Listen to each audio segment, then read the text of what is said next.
Então, a partir desse momento, está sendo gravado, conforme vocês podem ver no canto em cima da tela, e eu passo a palavra para a Valéria Quevedo para ela fazer a abertura.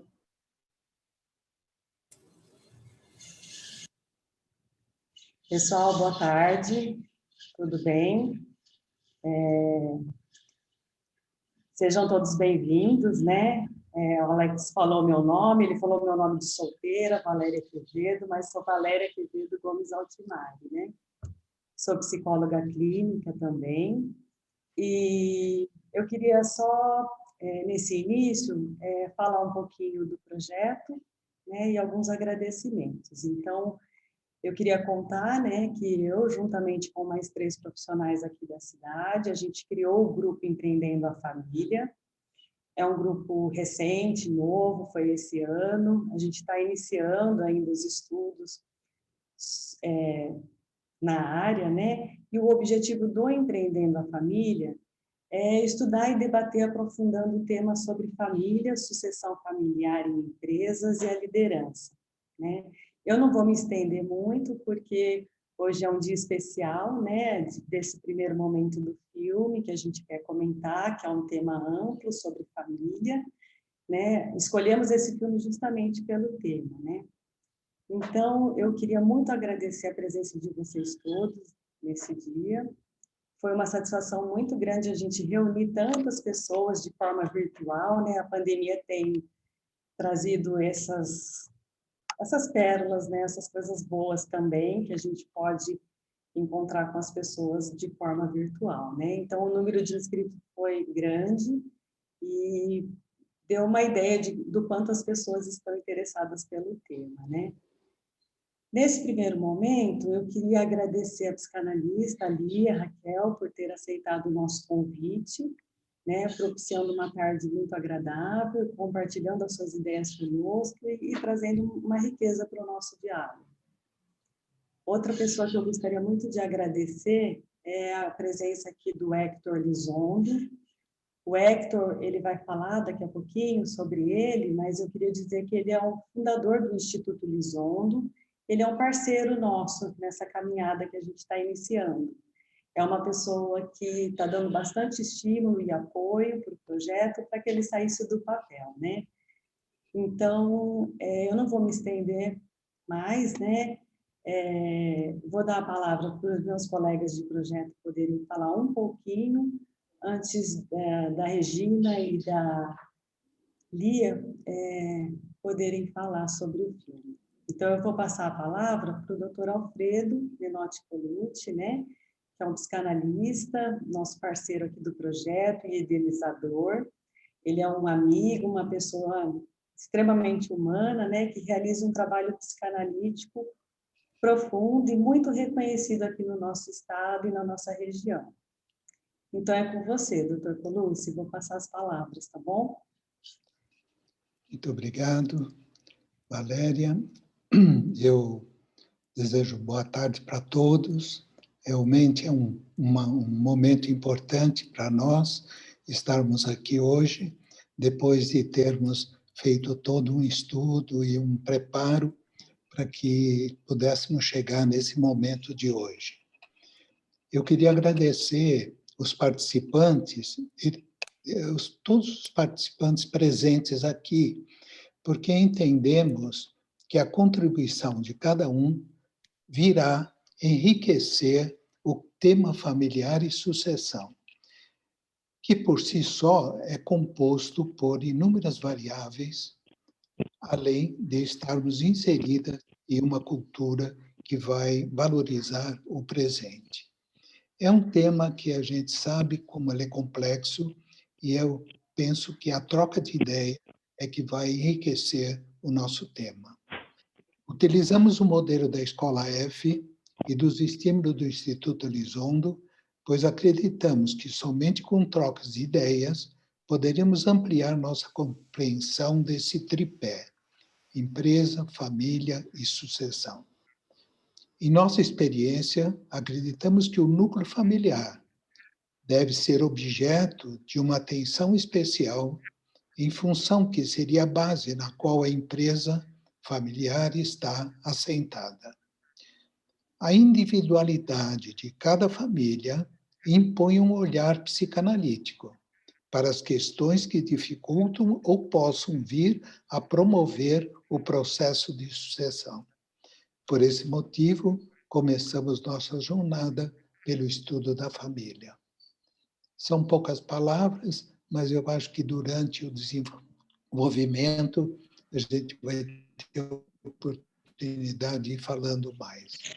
Eu convido agora o Hector Elizondo para poder fazer uma apresentação dele também, e a gente vai falando a sequência. Boa tarde e um prazer estar aqui com vocês. Tá? A hora que você abrir, vai aparecer, você comenta. Perdão? Quando estamos sem... Agradeço muito também o convite e me sinto honrado também de poder oferecer alguma perspectiva para poder abordar e tirar algum novo conhecimento dessa perspectiva, dessa questão tão complexa que é a relação familiar, que já de por si, em qualquer família, nós lidamos com uma complexidade. Se a isso nós acrescentamos o fato de que a família integra um empreendimento familiar, a complexidade se potencia. Não há, portanto, uma solução única. O que nós podemos é fazer aproximações e compartilhar ideias, que esse seria o objetivo, estimulados pela apresentação de alguns filmes que vão ser comentados, como o de hoje, pela doutora Lia, que sem dúvida será um enriquecimento muito grande. O filme traz inúmeras perspectivas interessantes. Na minha formação, eu sou engenheiro e também psicólogo. Eu tenho trabalhado muitos anos em organizações exercendo papéis de liderança e também em empresas familiares, ajudando a essas organizações a poder dirigir-se no cumprimento de sua missão.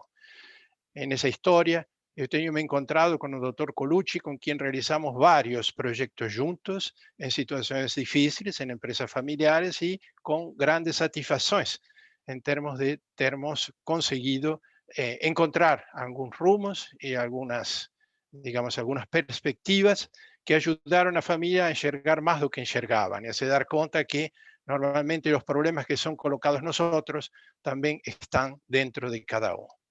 A minha base teórica se apoia na perspectiva da Escola de Tavistock, que tem uma approach desde o ponto de vista das organizações que se chama psicodinâmica e sistemas. A parte sistemas se refere a lo que nós conhecemos como sistemas abertos de trabalho nas organizações, ou seja, estabelecimento de organogramas, metas, responsabilidades, itens de controle, fronteiras entre departamentos, tarefas e especialmente a tarefa básica, ou seja, a tarefa principal de sobrevivência da empresa. Ela só é o que tem sido tratado durante muito tempo desde a perspectiva de administração de empresas. No entanto, a Escola de Tavistock, partindo de experimentos realizados na metade do século passado, inclui a perspectiva psicológica, especialmente a psicodinâmica, especialmente com as ideias de Bion. E essa perspectiva psicodinâmica inclui aquelas transformações que se propõem desde a perspectiva técnica, levar em conta os fatores psicológicos ou emocionais que qualquer mudança imprime. Qualquer mudança em uma organização familiar, por mais boa que seja, ela provoca perturbações na distribuição do poder. E embora que exista uma busca e até uma aceitação e um pedido, inconscientemente há normalmente uma resistência. E a maneira mais eficaz de você se opor a uma mudança é aderir aparentemente a ela, como diria o meu psicanalista, o Dr. Odilon de Melo Franco. Então, eu queria trazer para vocês uma perspectiva na qual nós temos trabalhado com duas visões, uma técnica e uma também psicanalítica, não sendo eu um psicanalista, mas sim utilizando os princípios da psicanálise, especialmente os princípios de Bion, para poder ajudar no desenvolvimento das organizações e facilitar a transformação na direção do crescimento. Dito esto, não tenho mais nada para dizer, mas creo que deveria ceder a palavra para o senhor Alex e depois para a senhora Regina. Obrigado, Lizondo. Agradeço a presença de todos também. Para quem não me conhece, eu sou Alex Altimari, eu sou advogado, sócio do escritório Gomes Altimari Advogados, e de repente as pessoas perguntam, por que um assunto envolvendo família, um assunto envolvendo sucessão empresarial, os advogados, principalmente nós aqui do escritório, estamos trabalhando em parceria com a área psicanalítica, com os psicólogos, com os psicanalistas, por uma simples razão. Dentro de uma sociedade, nós temos a razão, e dentro da família nós temos a emoção.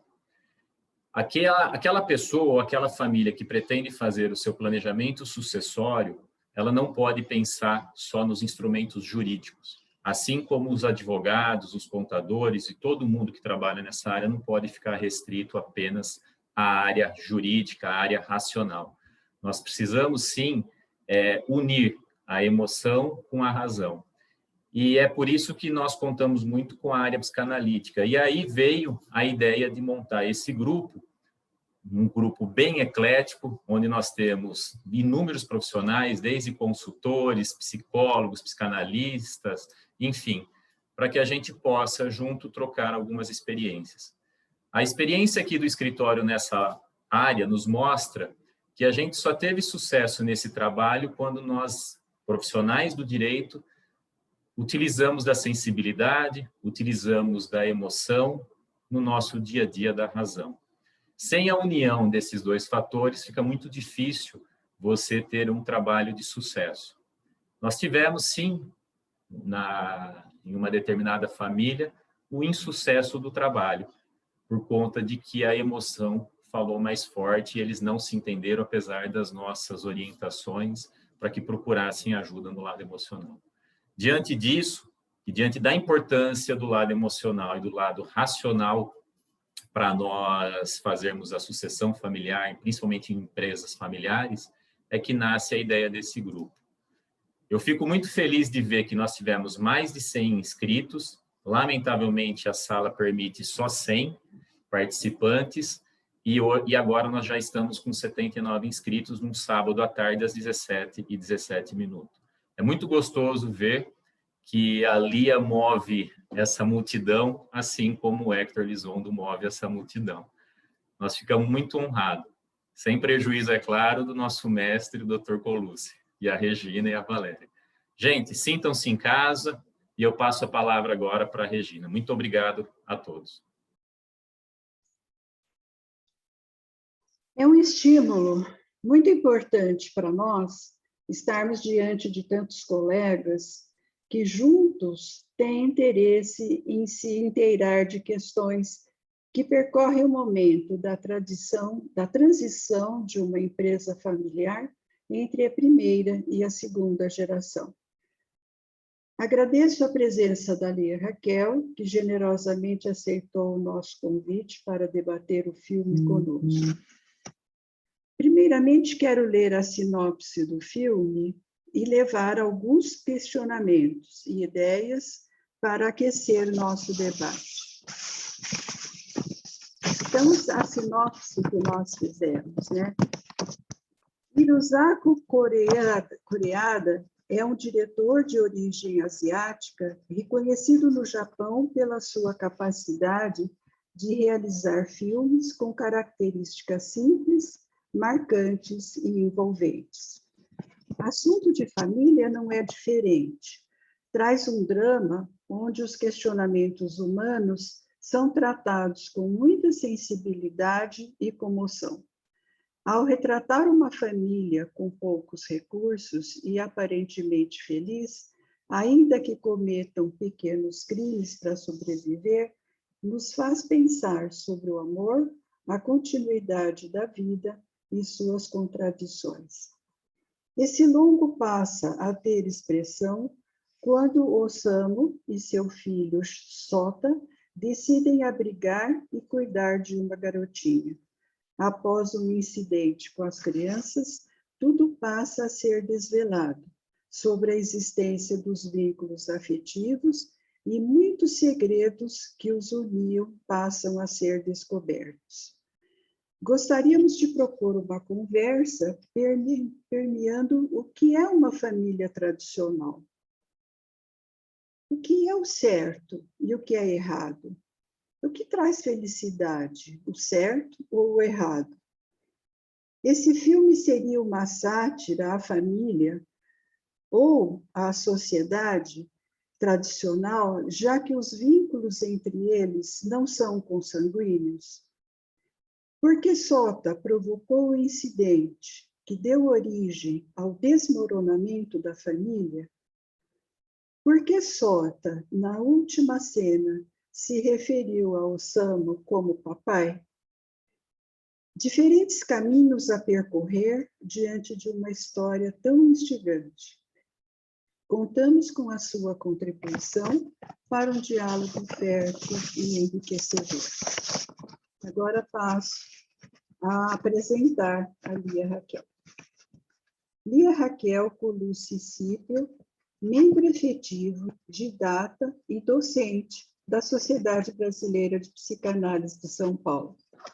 Coordenadora do curso Psicanálise dos Vínculos de Família e Casal, da Diretoria de Atendimento à Comunidade da Sociedade Brasileira de Psicanálise de São Paulo. Membro do Comitê Internacional de Psicanálise dos Vínculos de Família e Casal, da Sociedade Internacional de Psicanálise. Então, Lia, agora é a sua vez.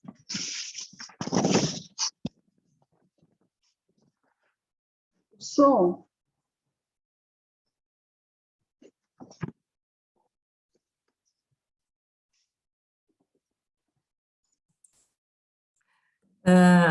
Bom, vai ficar abertinho agora, né? Eu espero, porque esse manejo tecnológico e o restante é um pouquinho complicado.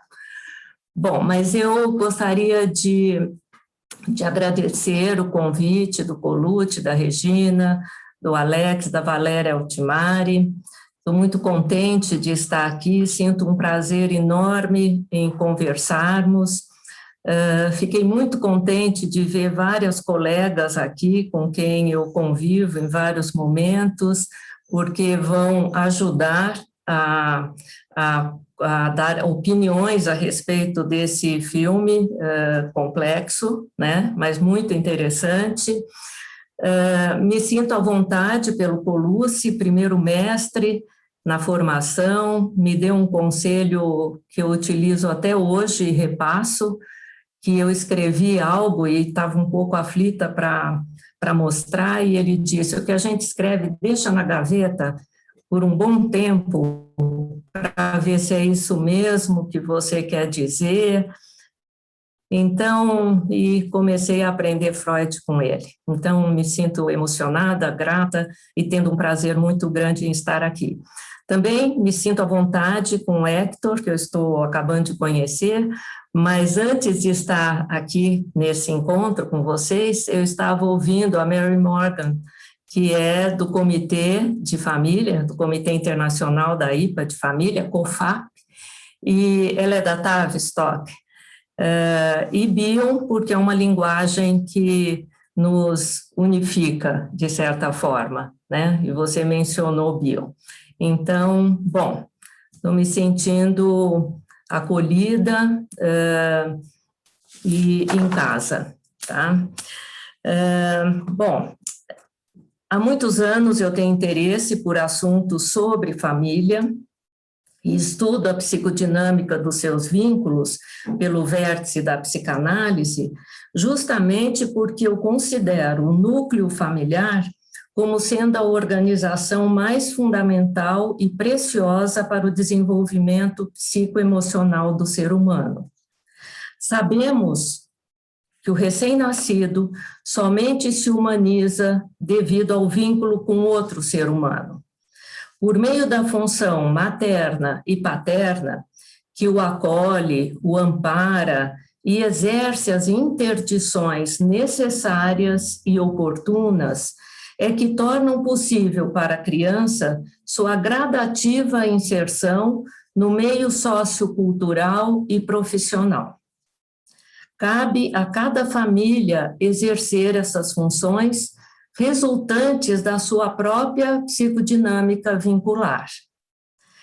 Esta tanto poderá levar os seus membros a um crescimento mental, a capacidade para pensar e refletir, a uma expansão do seu mundo interno e a um desenvolvimento em direção à conquista da sua própria identidade com autonomia e criatividade, ou não, pelo contrário, pode levá-los a submergirem em seus conflitos negados e aos seus inúmeros mecanismos de defesa, criando uma irrealidade para si, para evitar a frustração e a dor psíquica resultantes do contato com a realidade.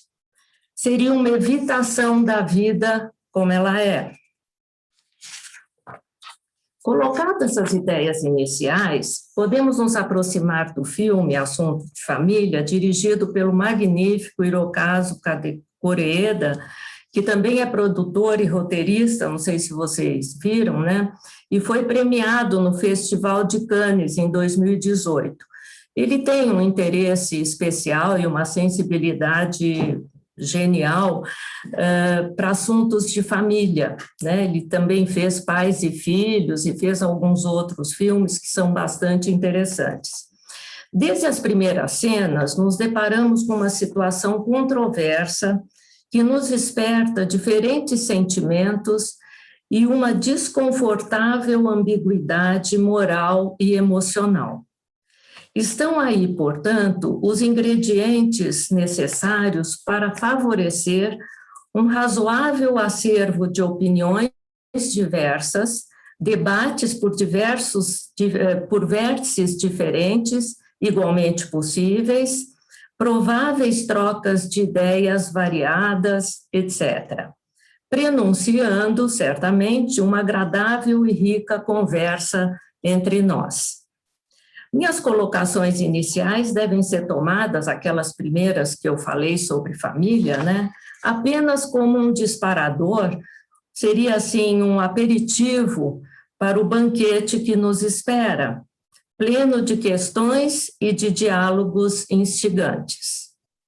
Também sugiro uma outra questão, que pensemos no filme como contendo duas partes. A primeira abrangendo o início do filme até o momento que Sota, numa intenção de atrair os seguranças, que certamente pegariam a Yuri, a menina, né, em sua tentativa de roubo, e que parecia alheia ao risco que estava correndo, o Sota, então, nessa tentativa, rouba algo qualquer no mesmo recinto que está a Yuri, de um modo meio atabalhoado, e foge tentando pular um viaduto. Se machuca e é resgatado e levado às autoridades e representantes da lei. Bom, a segunda parte, essa é a primeira, iria desde o momento, esse momento mencionado, até o final, que concentra uma brusca e forte mudança nos acontecimentos que atinge a todos os personagens. Bom, como tem na sinopse, trata-se de uma família com precários recursos financeiros, vivendo na periferia de uma cidade grande e com 5 membros, inicialmente, depois 6 com a Yuri. Mas tem a avó, que é a Atsue, a Aki, que é a neta, o marido / pai Osamu, a esposa / mãe Nobuyo, o menino, uns 12 anos mais ou menos, que é o Sota, e posteriormente a menina Yuri. Tá. Sobrevivem às custas de empregos de baixa remuneração e pequenos furtos para os quais o menino Sota é treinado e que, num crescente, evoluem para fraudes e outros atos criminosos mais obscuros e transgressivos. Espero que tenham visto o filme e possam imaginar do que é que eu estou falando. No entanto, a convivência entre eles, num espaço exíguo, que todos compartilham, entre aspas, amontoadamente, é de especial companheirismo mútuo, apoio e afeto, com sensibilidade e respeito pelo outro, permeada de camaradagem lúdica com alegria contagiante. Parecem uma família feliz, apesar das privações e frustrações que os atinge a todos, não se lamentam, não julgam uns aos outros e conversam amenidades sem problematizar a condição de cada um. Despertam empatia e compaixão. Num certo momento, se dá um acontecimento importante. O pai e Sota veem uma criança desamparada e solitária, parece com fome, e resolvem levá-la para casa, onde gradativamente vai sendo adotada e integrada à nova família, com um novo nome e visual para não ser reconhecida. Yuri sente-se grata pelo carinho e acolhimento que Nobuyo lhe dá como mãe, e Sota vai se tornando seu irmão mais velho. Yuri vai alterar de modo significativo os vínculos daquela família. Tudo isso à margem da realidade e das leis que organizam os acontecimentos contidos numa sociedade. Aos poucos, veremos que, conforme o filme continua, vamos entendendo que os integrantes daquela família não têm nenhum grau de parentesco. Teriam se juntado por quê? Por necessidade de sobrevivência? Por conveniência, talvez? Em busca de apoio mútuo? Num arremedo de família?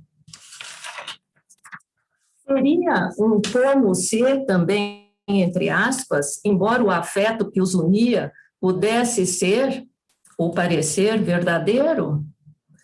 Mas poderíamos mesmo falar em arremedo de família? Somente por não terem parentesco entre si?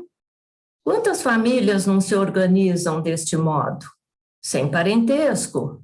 E seus laços podem ser consistentes e verdadeiros. Ou não? E os da família do filme seriam? Poderiam ser? A convivência entre eles irradiava mesmo solidariedade afetiva. Por outro lado, se tentarmos nos aprofundar na compreensão de seus prováveis sentimentos, aqueles mais escondidos da própria consciência de cada um, mentiras, poderíamos encontrar o quê? Tal qual um subtexto, veríamos roubos, falsidades, mentiras, nomes e identidades aleatórios, negação da realidade, idealizações, banalização de sentimentos, raciocínios ilusórios, enganadores e encobridores em relação às verdades explícitas, desrespeito em relação ao outro, fora do ambiente familiar. Talvez uma disfarçada falta de discriminação entre integração e mistura, entre o que seja integração e mistura. Pensemos em alguns diálogos, dentre os muitos e vários outros que apareceram no filme. Osamu, dizendo para Sota, em algum momento, que só vão às escolas crianças que não podem estudar em casa. Ele retoma, ele pergunta isso no final para o guarda. Nobuyo, dizendo para o marido, né, Osamu, que a menina não foi sequestrada porque não pedimos resgate. Osamu, quando Sota lhe pergunta se aquilo que eles haviam roubado era caro, diz que não, seria caro se fosse comprar. E que, enquanto não é vendido, não é de ninguém. Depois, a Nobuyo, numa cena, faz uma brincadeira sobre isso, quando também o Sota tenta conferir com ela se era aquilo mesmo. Ela falou, não é de ninguém, desde que o dono não vá para uma, como é que chama? Para uma falência. Banalizando muito como se isso não fosse nada, distante de uma realidade do que poderia significar. O colega de Osamu, que vai levá-lo, porque ele quebrou o pé e tal, com admiração, fala: você tem uma família, será? Ou seja, nem tudo que brilha é ouro, me ocorreu. O ritual do sota com os dedos, vamos pensar nisso, antes do roubo. Seria uma fantasia mágica, virando os dedinhos, contra sentimentos de medo e desamparo? Ou a avó dizendo que ia dar sal para Yuri para não molhar a cama? Seria a vida dessa família como um espetáculo de mágica, como a brincadeira que o pai fez com as crianças, no qual o que parece, não é? Como na mágica? Tal como o nosso desejo, por pura magia, poderíamos transformar a realidade? Eles parecem convictos que sim. Uma outra fala: Osamu diz para o sota que precisam ensinar Yuri a roubar para ela se sentir da família. Se ela também roubar, ele diz, se for igual a nós, será um de nós. A família teria que ser um bloco de iguais? E onde não haveria lugar para a individualidade, nem de si mesmo e nem do outro? E o lugar para a diferença e para o novo não poderia existir? O membro deixaria de pertencer à família se fosse diferente?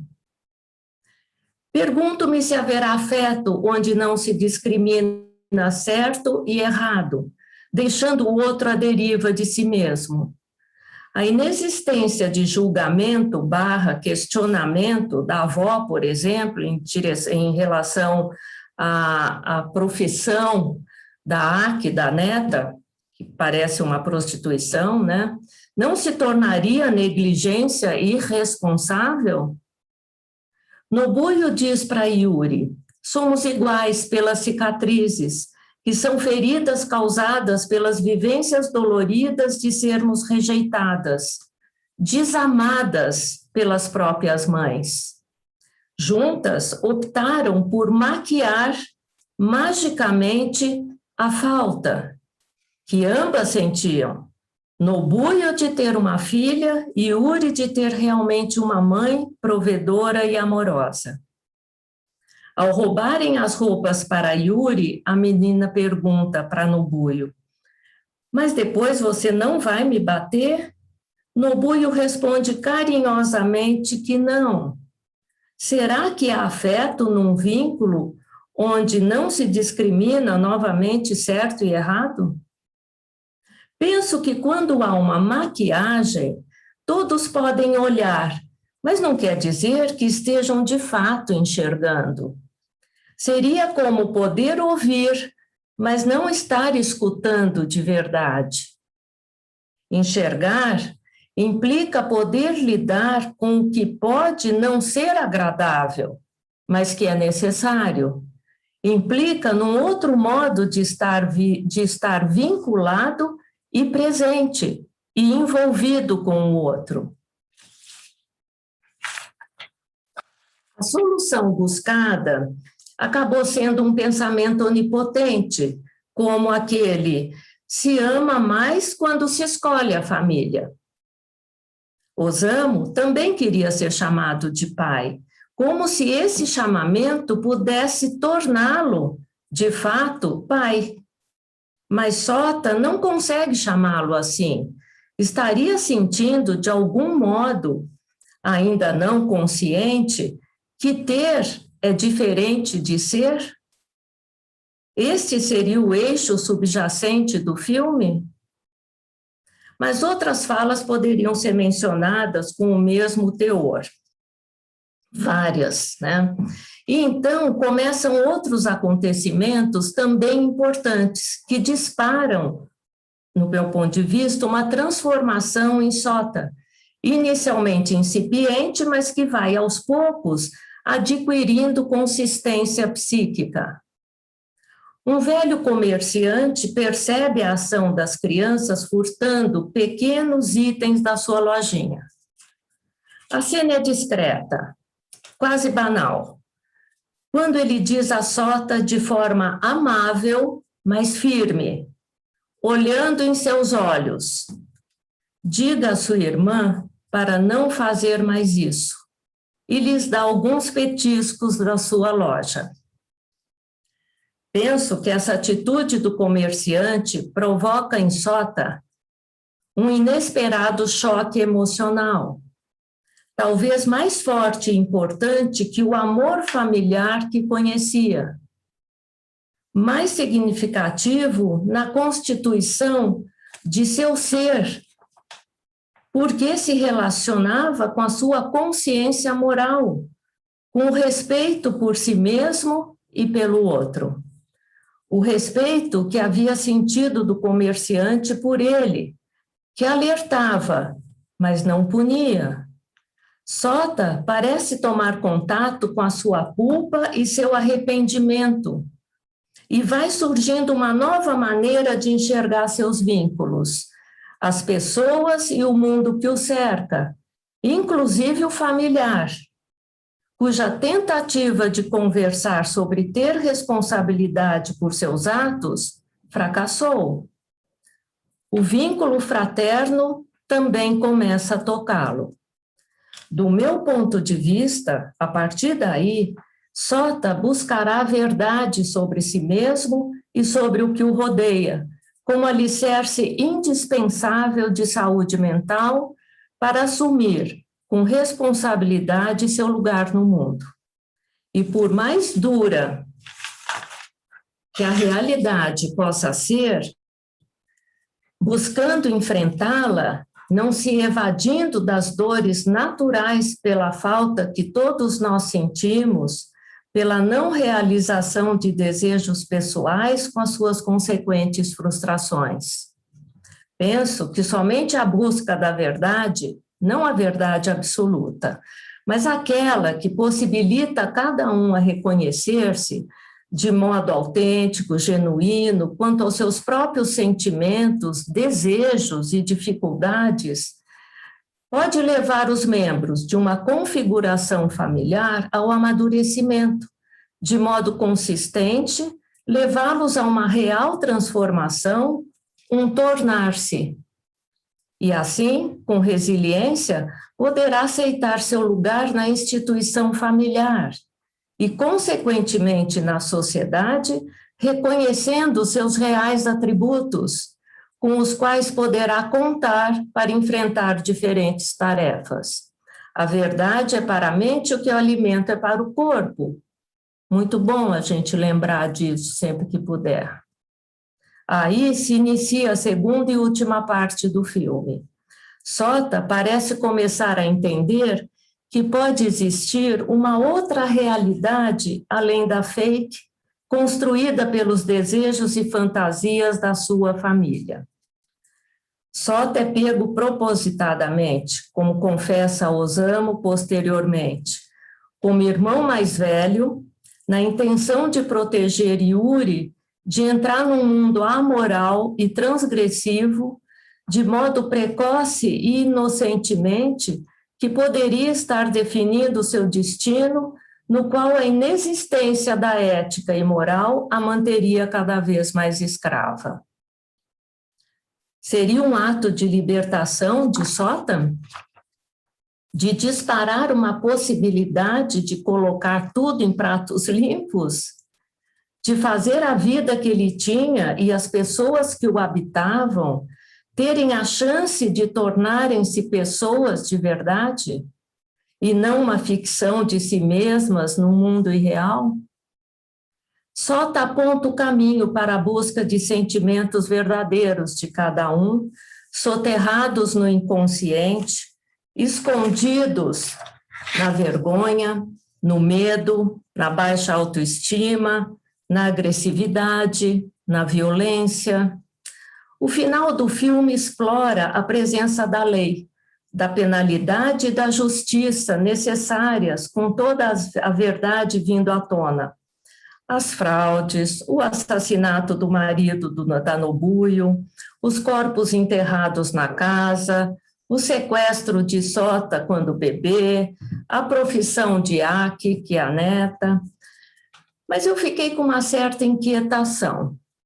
A realidade social, a lei, será que foi tingida intencionalmente com cores um pouco mais fortes?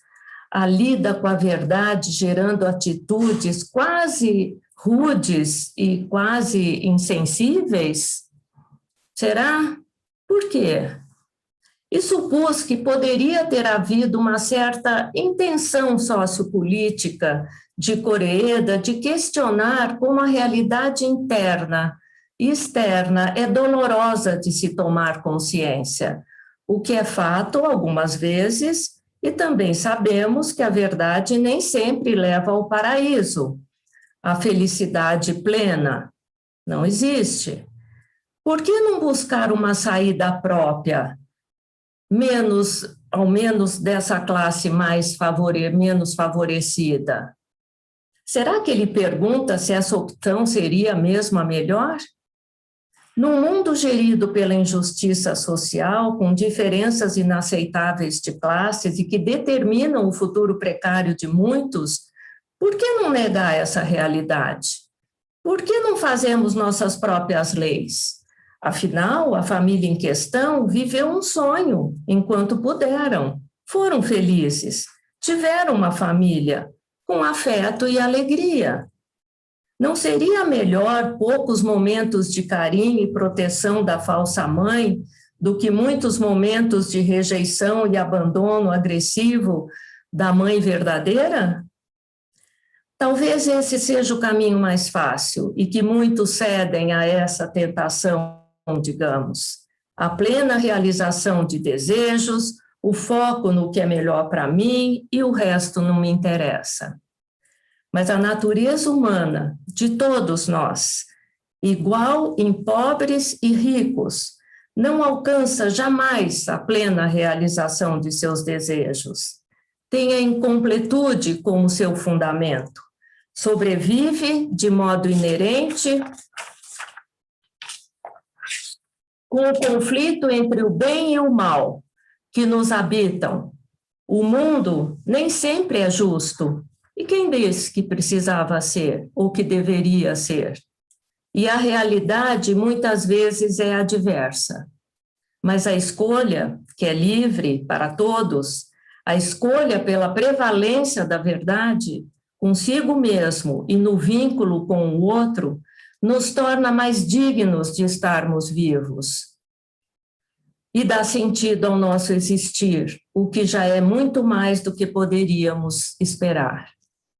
Como diz Fernando Pessoa, tudo vale a pena se a alma não é pequena. Nobuyo assume sua culpa e conhece a gratidão. Diz a verdade sobre o roubo de Sota quando bebê e como poderia encontrar seus pais verdadeiros. E começa a refletir sobre seus reais sentimentos em relação à própria mãe, que parece tê-la abandonado. E diz, eu me pergunto, diz ela pensando consigo mesma.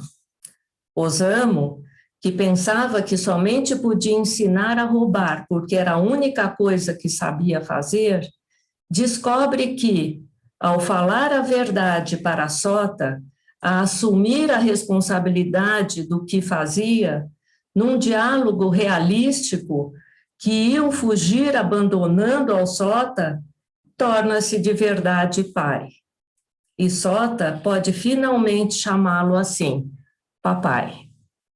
Ao final do filme, pensei, certamente os personagens deverão ser capazes de estabelecerem futuramente vínculos mais saudáveis, mais férteis, e se vierem a formar uma família de verdade, ela deverá ser uma base mais consistente, mais forte, com afetos parentais verdadeiros, construindo a nova geração que irá substituí-la.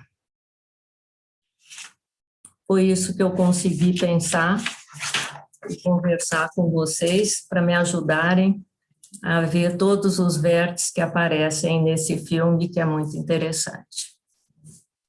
Obrigada pela atenção. Poxa, eu acho que foi uma grande lição para nós, a sua fala. Permeou praticamente o filme inteiro, trazendo bastante elementos, né? Bastante. Cada cena tinha um significado, né? E com isso a gente enriqueceu muito a possibilidade de ter assistido esse filme. Eu só queria mencionar, Lia, você falou que acho que foi a mulher do Sota que disse que tudo bem roubar as coisas de uma lojinha, desde que não leva à falência. E o Sota, com a Yuri, viram a lojinha do rapaz que eles roubaram os doces fechada. Eu acho que ele se sentiu como se tivesse provocado essa falência da lojinha. Exatamente, né? Regina, é isso mesmo. É um ponto importante esse mesmo. O Sota é uma pessoa que mostra que ele tem alguma condição de pensamento, né, o que os outros não tinham. Ele, eu acho que foi começando. Tem algo que eu achei que ia ficando muito longo isso, porque dá vontade de ir puxando o fio e tal, mas para isso a gente trabalha em outro lugar, né? Quer dizer, mas eu fiquei pensando que o Sota foi gradativamente não participando dos crimes, vamos dizer assim, mais sérios. Por exemplo, quando o Osamu, que era o homem, né, quebrou o vidro com o cotovelo, com o pano, para tirar coisa de dentro do carro, ele disse que ele não iria. Ele ficou vigiando, ele falou que ficaria vigiando, mas ele não participou, mas perguntou se quando o tinham pego, se tinha acontecido isso. Então, aqui não deu para discutir, mas eu acho que é um processo mesmo de construção do pensar, do refletir, fazendo pequenas integrações, sabe? Que vão começando a adquirir sentido, e que vai se expandindo a ponto de atingir a nossa existência, né? Vai dando sentido ao que somos, encarando de maneira muito verdadeira tudo que a gente possa ter, de bom, de mais ou menos, ou de nem tanto, né? Cadê as colegas que estão quietinhas aí? Oi. Boa tarde. Meu nome é Joyce. Tudo bom, Lia? Quem é? Cadê? É a Joyce. Tudo bem, Joyce? Tudo. Eu vi o filme, né? Eu já tinha visto esse filme em São Paulo. Quando eu vou a São Paulo, eu aproveito para ir ao cinema, porque aqui no interior do Paraná nem sempre vem filmes assim para nós. E outra coisa que eu queria lembrar é quando a Yuri entra na família, o Xota fica muito enciumado, né? É outro componente que aparece. E eu fiquei pensando que esse componente também leva ele aos pensamentos, né? Ou a ficar diferente, né? Isso. A relação fraterna, né? Você lembrou uma coisa muito importante, Joyce. Fala para o pai que era muito mais divertido quando eram os dois, quer dizer, cada de um terceiro, né? Ele muda um pouco todo o desenvolvimento. É uma mudança do status quo. Parece que todos tinham um papel pré-estabelecido, e a entrada dessa outra menininha muda o status quo, e ele começa não gostar mais tanto, né? Ele fica enciumado, né, da menininha. Mas é porque mobiliza as emoções, as fantasias ligadas ao Édipo, né? A entrada de um terceiro, ele se dá conta disso. E só que ele parece ultrapassar isso porque conseguiu alcançar um outro desenvolvimento, né? Isso. Acho que vai despertando nele outras emoções, né? Parece que estava tudo pré-estabelecido e fiquei com a impressão que a entrada dela vai modificando, né? Isso, muito, muito bem lembrado. Eu fiquei pensando que o Sota, né, que vocês já disseram, Sueli, ele era um tanto questionador, né?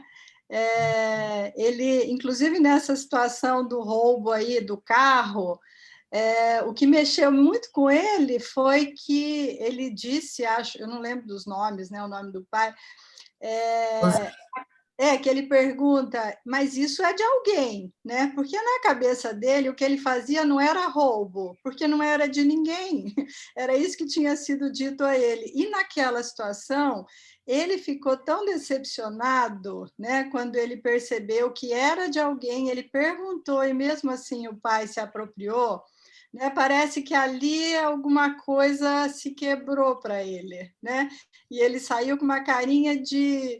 né, decepcionado mesmo, né, com aquele pai. Então, eu achei uma cena muito tocante, mas o filme todo, assim, me emocionou muito, e eu fiquei pensando, gente, eles criaram uma realidade paralela, eles têm regras próprias, né, eles criaram um mundo próprio, né, e, assim, interessante que muito bem articulado esse mundo deles, né? Sim, então isso chamou muito a minha atenção, né? Assim, e aí eu fiquei pensando muito nisso que você trouxe, Lia, assim, aliás, parabéns pela sua análise, achei interessantíssima, assim, fiquei pensando em muitas coisas, e uma delas, um questionamento, assim, porque eu pensava, gente, mas tem amor aí, tem amor nessa relação, eles são amorosos entre eles, e ao mesmo tempo eu me perguntava, gente, mas isso é amor? Né? Assim, então, quando você traz essa questão, assim, é afeto, né? Assim, como é que a gente pode, né, entender o que acontecia entre eles, né? Então, essas são algumas questões que eu gostaria de conversar, né, porque ficaram, né, na minha cabeça. A contribuição, eu também fiquei em dúvida sobre isso, sabe? O que a gente pode construir um castelo lindo em cima de um lodo? Isso, como é que fica? Porque tem uma imoralidade, né, Sueli? E em cima parece viver aquilo, mas se você for avaliar, tinha muita coisa de inconsistente, né? Sim. Uma cena aquele amor. Que é? Mas... Uma cena no final, que é quando a menininha é devolvida para a família de origem, né? Que é a Yuri, né? E que ela tá ali na sala com a mãe parece que tá ao telefone, e a menininha quer conversar com ela, alguma coisa assim, e a mãe afasta, né? Vai, não quero conversar, e ela vai para a varanda e fica sozinha, né? E naquele momento eu falei, olha, ali, naquela outra família, eram todos juntos, né? Juntos e misturados, o que era aquilo, né? Mas tinha um afeto, porque eu não sei em vocês, mas desperta em mim uma certa compaixão, porque parece, inclusive, que o roubo não fica roubo. A gente sabe que era um roubo.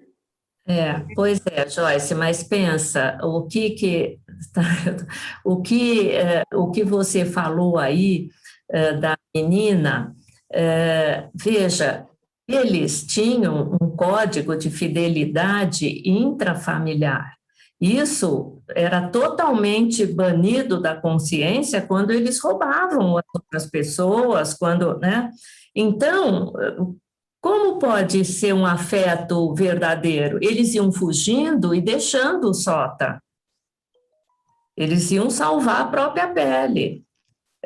um vínculo de consistência, você imagina que exista uma fidelidade real de afeto com o outro, entende? Que também importa, como você importa o outro, né? Dá vontade de estar naquela coisa toda gostosinha, né? Mas não é o que existe uma camada abaixo. Lia, eu queria... Mercedes. Adriana, eu acho que aqui quer falar. É a Mercedes? Não, Alfredo quer falar. O Alfredo? Cadê o Alfredo? Que? Alfredo. Ah, tá aqui o Alfredo. Fala, Alfredo. Depois entra a Adriana, né? Então, um elemento que me foi muito estimulante desse filme é a figura da avó. O tempo todo eu andei percorrendo o trajeto dela, né? Ela foi abandonada porque roubaram o marido dela, né? Então já começa com uma cultura de roubo, né? Entre o fato dela ter perdido.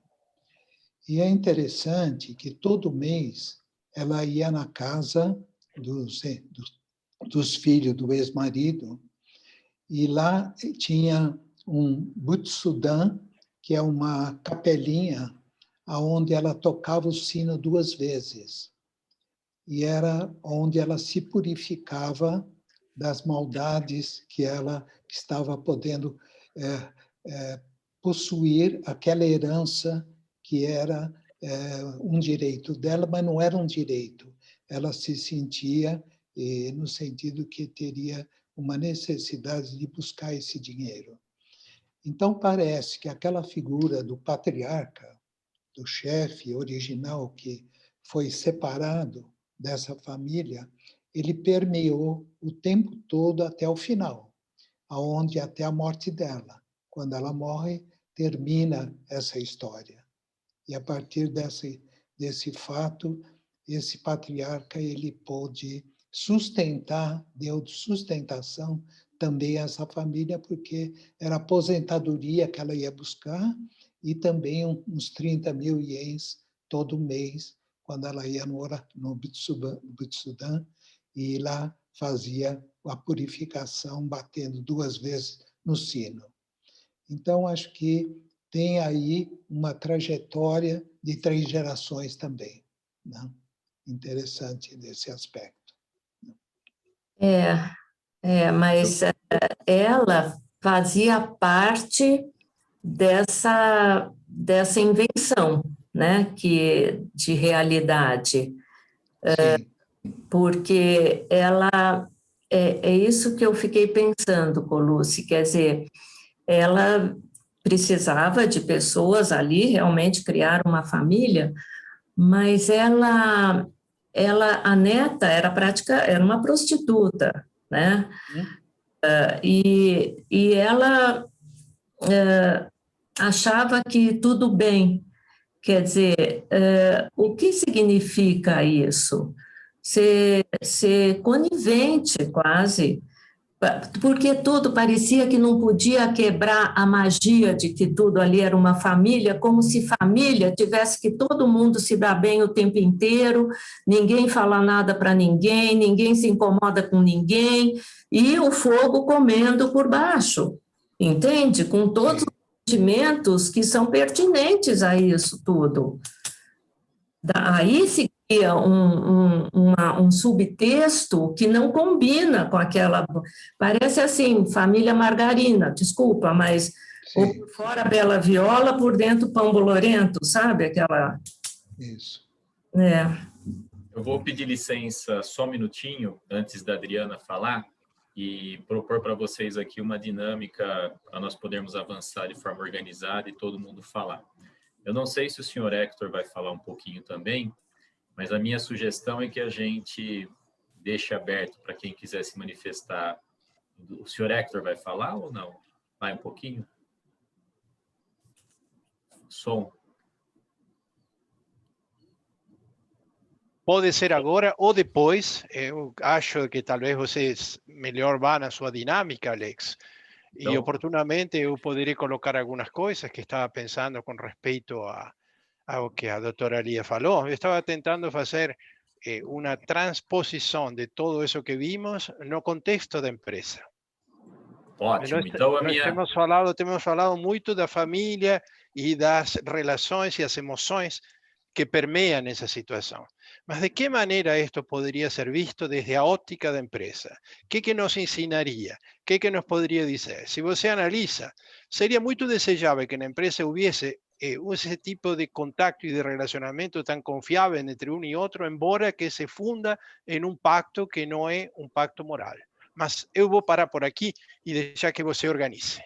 Então, vamos lá. A minha sugestão é que a gente fale mais aí para o lado da família e depois entre o Hector, até umas 18 horas e 15 minutos no máximo. Aí nós temos a Adriana, em seguida tem a Fernanda, que levantou a mão. Uma sugestão para ficar bem organizado. No rodapé do Zoom, vocês vão perceber que tem um ícone lá chamado Reações. É só clicar lá no Reações e tem a mensagem levantar mão. Aí quem quiser falar, clica lá e a mãozinha vai aparecer e a gente vai seguindo essa coisa. Então, até 8h15, a gente vai fazer um pouquinho de debate muito ligado ao filme e à família, e depois entra o Hector fazendo essa ponte para o lado da empresa. Pode ser? Todo mundo concordando? Eu passo a palavra para a Adriana, em seguida para a Fernanda e depois para a Esther Abramo. E aí nós temos até as 18h15, em seguida vem o Hector. Ok, Alex. Eu só ia acrescentar, Lia, no sentido daquilo que aparece também no filme, na relação da garotinha com a menina, com a mãe, né? Supostamente a mãe. E que ela fala dentro de uma realidade de violência, né? O que a menina sofria não era amor.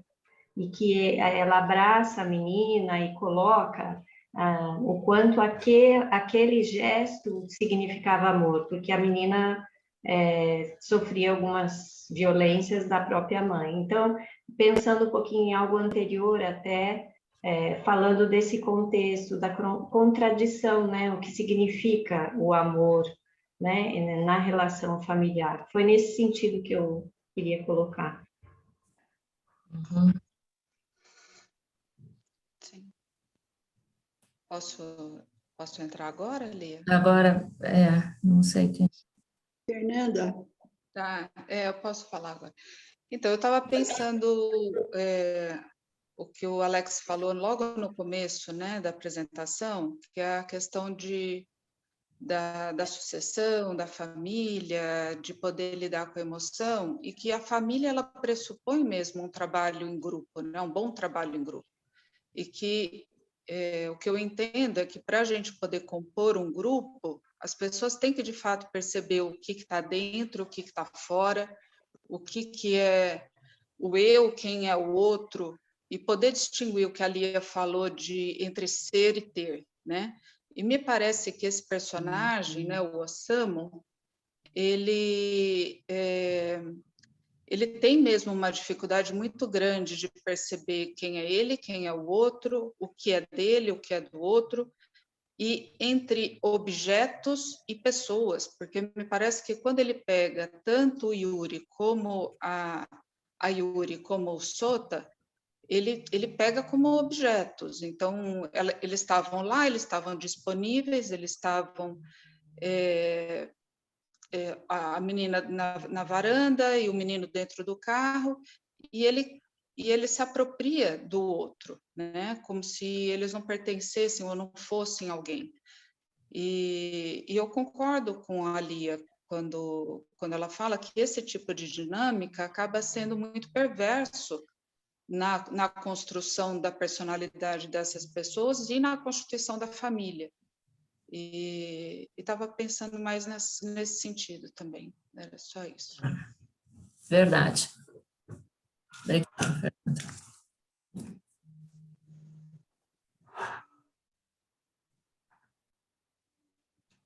Eu posso falar? Esther. Lia, Tudo bem, como vão a todos? Boa tarde.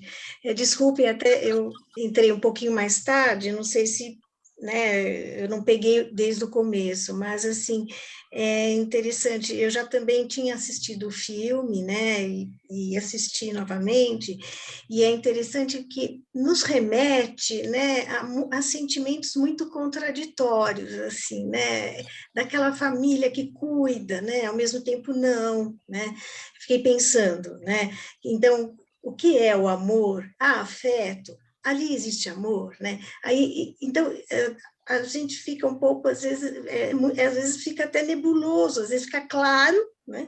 E eu pensei, assim, que é um afeto, né? É um amor abusivo, perverso, né? Extremamente, né?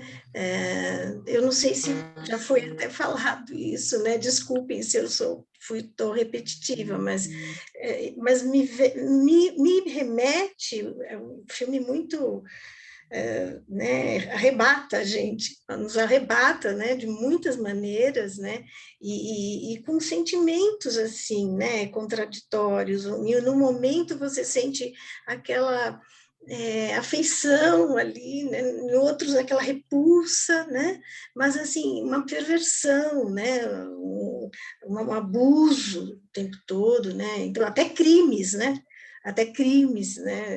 não só de pequenos furtos, né, mas é isso. Mas adorei o que eu acompanhei de você. Obrigada, muito obrigada. Obrigada. Eu gostaria de falar um pouco, mas eu não consegui levantar a mãozinha. Eu não sei o que está acontecendo. Posso falar um pouco rapidamente? Agora é a Valentina, em desculpa. seguida. Tá bom. Na verdade, não é a Valentina, é a Rosani. Estou achando que eu estou chamando de Rosani, está escrito Valentina. Eu falei, meu Deus. Meu computador funcionou e eu estou aqui na Valentina. Mas, primeiro, que prazer te ver, Lia. Né? Que bom te ver, saudade de você. Legal. Em relação a isso que a gente está comentando, né? É verdadeiro ou não é verdadeiro? Tem amor ali ou não tem amor? Eu, quando assisti o filme, assisti já há algum tempo, eu fiquei muito embevecida também vendo a dinâmica daquela família, a afetividade com que eles se tratavam. Mas eu tenho a impressão que o diretor nos colocou nessa armadilha. Nós somos capturados também por esses arranjos mágicos, por esses elementos mentirosos, né? Mas que são muito prazerosos também.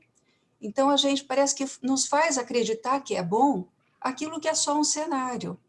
Então, acho que isso faz parte, né? Como a gente é capturado por isso, como é difícil resistir àquilo que nos promete felicidade, né? É isso. Verdade. Nesse momento, parece que tem mais uma pessoa que gostaria de falar, e aí a gente, em seguida, abre a palavra para o Hector. Eu gostaria de falar, eu coloquei a mãozinha, mas acho que não apareceu aí antes um pouco. É a Heloísa agora que está falando. Isso, pois não, Heloísa? Oi, bom, Heloísa. é um prazer estar nessa reunião, eu gostei demais dessa apresentação que a Lia fez, eu acho que ela pegou vários aspectos que eu também pude acompanhar, Lia, me senti assim, muito bem representada por você no meu pensamento aqui. Mas, assim, eu acho, assim, vou tentar resumir, assim, bem rapidamente. A forma que eu consegui ver esse filme foi um pouco assim. Eu fui assistindo e eu tive uma mobilização muito grande de várias coisas, fui pensando, e depois eu comecei a me comunicar com uma das colegas que está nessa reunião, comentando sobre o filme. O que eu queria dizer, assim, basicamente, né? Eu vi esse filme como se fosse um sonho. Eu não assisti objetivamente o filme, né? Quando eu comecei a assistir, tem um momento em que ele fala das relações entre as pessoas ali, né? A relação de parentesco que eles teriam, né? E eu fico pensando assim, eu não consigo gravar isso, e depois eu penso assim, eu vou voltar para ver, para depois entender o filme. Depois pensei, não vou fazer isso, eu vou seguir. E eu segui sem essa informação, que foi a melhor coisa, na minha opinião. porque eu acho que, assim, na verdade, são essas relações que eles vão tratando, né, das várias pessoas, e eu fiquei pensando na questão do vínculo. Então, quase que cada relação a gente poderia pensar como se fosse um conto, se fosse uma literatura, um conto, né? Quando aparece o pai com o menino, com o Sota, é uma relação, quando aparece a menininha é outra coisa. E assim, eu fiquei pensando muito na situação, assim, logo essa primeira cena, que eu acho que todo mundo falou dessa coisa da ambiguidade, né? A gente meio que simpatiza com os personagens, né? Eles estão lá roubando e a gente está achando graça naquilo. O que é isso, né? Então, eu acho que tudo isso, para mim, um aspecto importantíssimo do filme fala do desamparo versus um pseudo-acolhimento, né? Quer dizer, todo mundo ali tinha uma situação de desamparo. A menininha sim, porque tinha lá os pais, né, que maltratavam e tal. O menino que foi adotado também, o Sota também foi recolhido. A menina que era a neta mais velha, que era uma prostituta, né? Vamos dizer assim, que ia lá tinha um cliente. O cliente que ela pega, tem uma cena em que o cliente está numa cena em que ele deita assim no colo dela, totalmente desamparado. Não sei se vocês prestaram atenção nessa cena, né? Então, não sei, me parece que o filme fala de vínculo, né? Tem uma cena que a moça fala com a avó, nossa, mas por que ela está com a gente? E ela fala da escolha, do vínculo, né? Então, eu não sei, me pareceu assim um filme para a gente sonhar realmente, para a gente refletir e não ficar nas objetividades das relações familiares. Eu acho que é alguma coisa que sai da curva. É isso aí. Obrigada, Luísa. Obrigada.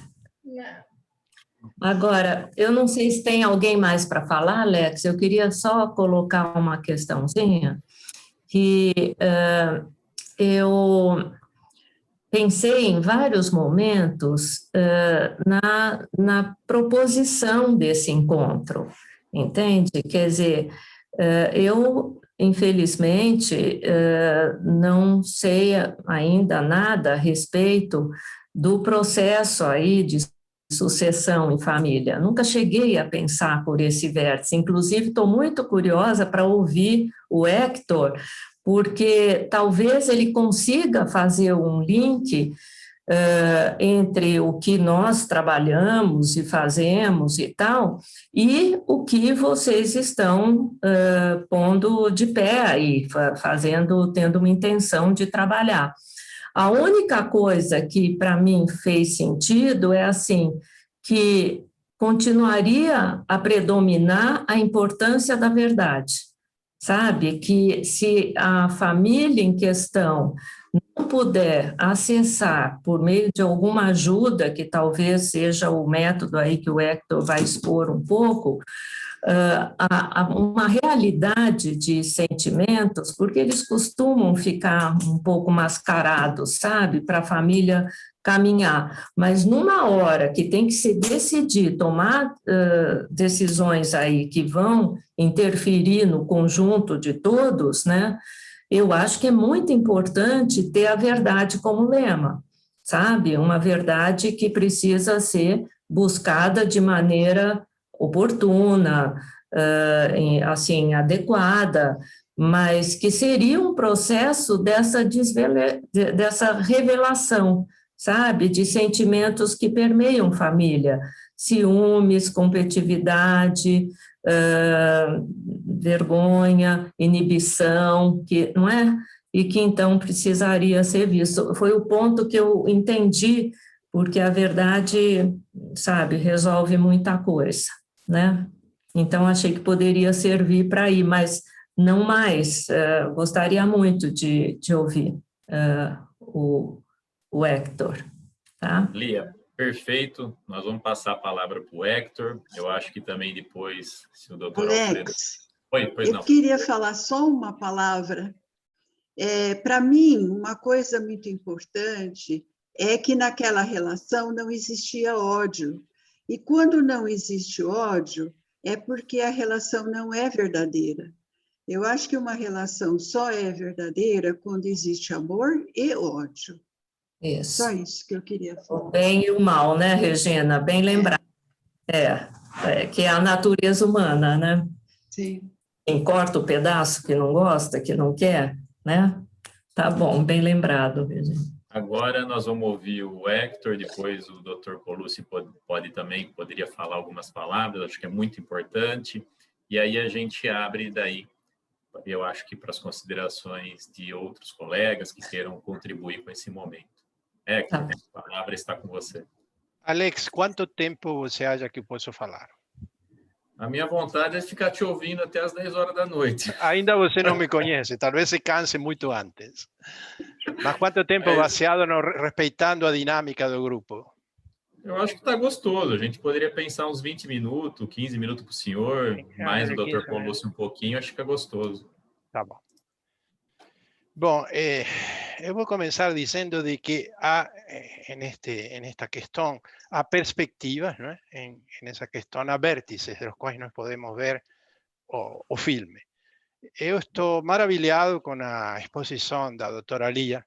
Ela fez uma apresentação magnífica desde a perspectiva psicanalítica. Dificilmente eu consiga manter esse mesmo nível de qualidade que ela conseguiu apresentar na perspectiva agora empresarial. Vou tentar fazer o melhor que eu possa. Vamos começar trazendo uma origem que, apesar de nós tentarmos falar da empresa, essa origem parte da perspectiva da psicologia vincular, ou seja, do vínculo inicial, o vínculo primário da criança. Como disse também a doutora Lia, é na criança, nos meninos, que começa tudo. É aí que eles começam a nutrir-se do que é o afecto, de que são as regras, etc. E esse vínculo, primeiro, está dictaminado pelas leis amorosas ou não dos pais e das pessoas próximas, talvez os professores, etc. Para depois haver um vínculo secundário, que en psicanálisis se llama a construcción de la perspectiva del narcisismo primario y narcisismo secundario, que está establecido por las leyes, por las sociedades, pero conjunto de normas que guían nuestro trabajo. Si vocês observan, ese conjunto de pessoas, elas não tinham um contrato. Há uma diferença muito grande entre contrato e pacto. Eles se tiveram que acolher a um pacto. O contrato está associado com aquele vínculo primário. Qual é o contrato dos pais? Eu te vou amar, mas existem determinadas coisas que são as que nos permitem conviver, que são as que nos permitem fazer de que você se integre no nosso grupo e que possa nos continuar, nos perpetuar. En esa continuidad o perpetuidad está o contrato. Y creo que ya estoy respondiendo a cuestión da sucesión. Es imposible pensar en sucesión en esa familia, en ese grupo, porque no había un contrato ni o qué continuar. Entonces, ellos no tenían ese contrato, mas tenían desespero. Todos juntos tenían algo en común, que era a necesidad de sobrevivir. Entonces, ellos querían un pacto. Y ese pacto era un pacto muy poderoso que los llevó a se sentir con, digamos, una extraordinaria complementariedad. Así como existen contratos positivos, que son aquellos que se forman na égide do amor, na égide do bem para a família, para o menino com os pais, também existem contratos negativos ou contratos destructivos em algumas famílias. E esse também está na empresa familiar. Tanto contrato positivo quanto contrato negativo, y tantos pactos positivos cuantos pactos destructivos. En este momento nós podemos llegar a la conclusión de que aquel conjunto tenía un pacto, y ese pacto os mantenía unidos y os permitía sobrevivir, mas eles no tenían un contrato, o sea, alguna cosa más profunda que tuviese un sentido de trascendencia, de continuidad, de futuro. Eles não tinham futuro. Tanto assim que o fato de ter sido surpreendidos acaba trazendo um alívio para todos, até para a mulher que ficou presa. Porque dessa forma eles poderiam se reconciliar com uma história que no fundo não entendiam, apesar de que estavam bem, porque eles sabiam, tinham consciência, que haviam algumas coisas que não podiam ser mostradas, que tinham que ser escondidas, como os enterros subterráneos que les hacían, subterfugios que ellos usaron. Entonces, de esa óptica, eles vivían con una perspectiva de pactos. Y esos pactos eran muy unidos a través de una necesidad de complementación y una capacidade sorprendente de entender o que cada um sente e do que outro sente. Quero dizer que eu creo que nesse grupo havia uma muito boa manifestação de empatia de todos e que não é tão comum encontrá-la nas organizações familiares. Cada um se centra em si próprio. Digamos que o narcisismo, o egoísmo, a parte individual, a onipotência, a arrogância, está muito mais presente que nessa família. Se vocês observam, nós não vemos muitas dimensões de arrogância ou de prepotência entre eles. Vemos uma distribuição e uma complementariedade que seria de dar inveja em muitas organizações. Mas o que faltava? O que faltava era um sentido de missão, um sentido de origem. Alguns pensadores, especialmente no campo da psicanálise, fazem referência de que muitas dessas organizações familiares estão fundadas em cima de uma cripta, na qual se escondem grandes secretos, que não são falados, mas que todo mundo sabe, não é? Não é igual ao sabido não pensado de Bolas, mas é bastante frequente, não é? Seguramente algumas ilegitimidades foram realizadas e essas ilegitimidades foram escondidas e atualmente os sucessores vivem caminhando como se fosse tudo muito claro e muito limpo, mas ao não falar não é por isso que esses cadáveres insepultos não fedem, não é? Então, esta é uma perspectiva interessante, no meu parecer, de comparar ou de fazer um paralelo entre o que aconteceu. Observem que em uma organização, se nós partimos da perspectiva de psicodinâmica e sistemas, eles tinham muito bons sistemas. Eles tinham sistemas de roubo, no qual cada um tinha uma função, um planejamento, um momento oportuno e uma maneira de conduzir o roubo ou conduzir os ilícitos que eles faziam. Não era nada improvisado. Todos eles estavam muito bem organizados. E isto é típico da organização. É um planejamento. O que não havia, talvez, é um pensamento estratégico de futuro, que é outra coisa que falta no grupo. E que não poderia haver, porque a estratégia teria a ver com um crescimento que se apoiasse em uma missão ou em um objetivo que eles não tinham. Então, dessa óptica, nós podemos dizer de que eles, em certa medida, se acolhiam à perspectiva, digamos, de sistemas. Havia funções de cada um, era o pai que determinava onde que se iam a fazer as coisas, como se distribuíam depois os produtos do roubo, etc, etc. É decir, claro, um pouco elementar, um pouco rudimentar, mas não deixa de ser um paralelo de aplicação de conceitos de organização e de sistemas, não é? Dentro da organização. Na parte psicodinâmica, eles, ao excluir aquele contrato com as coisas que podem ou não ser feitas, digamos, aquele contrato superegoico que todos temos, ele não estava presente. Então, ao excluir esse contrato, eles não se sentiam mal, como muito bem disse a doutora Lia, e muitos de vocês também disseram nos excelentes comentários que eu vi. Esse contrato não provocava aquela culpa que não se vê em todo o filme, não é? Não aparece em nenhum momento o sentimento de culpa de nenhum dos participantes. ¿Por que não havia um superego que nos culpasse? Não havia, na minha leitura, claro, eu estou dando uma perspectiva minha, pode ser que vocês não concordem com essa, mas vocês me pediram opinião e estou tratando de trazer a visão desde uma perspectiva de minha experiência de empresa. Desde a perspectiva de sucessão, se há uma visão clara, que é o que perguntava a doutora Lia, se há uma perspectiva de um contrato, mas um contrato mais profundo, vincular, no sentido de que há um desejo de perpetuidade. Vejam, o primeiro mito fundador de qualquer organização familiar, inconscientemente, é a imortalidade do fundador. E, de alguma forma, a permanência da continuidade dos outros, embora que ele diga, eu sou mortal, eu vou morrer, estou deixando tudo isso para você. Sim, mas a minha alma vai continuar com você, você vai continuar fazendo aquilo que eu queria fazer. Vai ser a minha continuidade. A construção, como alguns de vocês falaram, se não me engano, foi a própria doutora Lia, sobre essa exigência, não é, de manter esse objetivo.